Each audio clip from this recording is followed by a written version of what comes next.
Hi everyone, অনেকদিন পর চলে এলাম আমার নিউ ব্লগ নিয়ে। আজকের ব্লগটিতে তোমাদের দেখাতে যাচ্ছি কিভাবে আমি আমার বারান্দায় বসে খুব সহজে বারবিকিউ করলাম।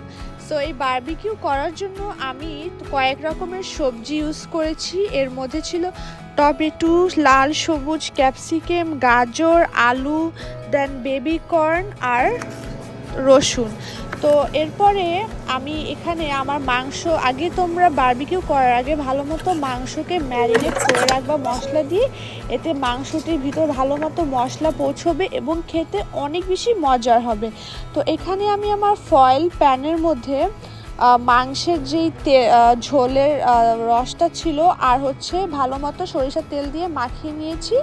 এর মধ্যে সুন্দর করে ম্যারিনেট করা মাংসটিকে আমি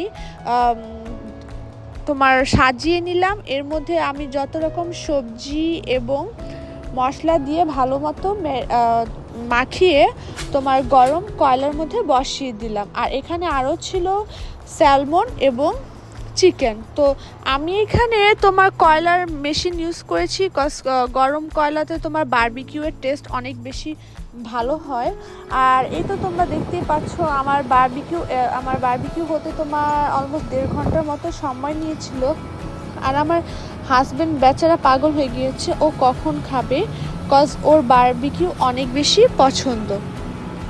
তো তোমরা এভাবে ইজিলি ঘরের মধ্যে বারবিকিউ করতে পারো, তবে অবশ্যই একটু সাবধান থাকবে যাতে কয়লার থেকে আগুন না ছড়ায়। আর তোমরা দেখতেই পাচ্ছ আমার মাংসটা কত বেশি জুসি, টেন্ডার আর ফ্লেভারফুল হয়েছে। আর এখানে আমি নলির মগজের যে মাংসের পিস থাকে ওইটা ইউজ করেছি। আর এটা আমার ঘরে বানানো হোমমেড লেমনের। সো মাংসটি খেতে অনেক অসাধারণ, অনেক মজার ছিল। আর সবশেষে আমি একটি কোরিয়ান আইসক্রিম ট্রাই করি, এটা অনেক মজার ছিল। তো তোমরা এভাবে আমার বারবিকিউ রেসিপি দেখে ঘরে বসে বারবিকিউ করে আমার পেজে কমেন্ট করতে পারো এবং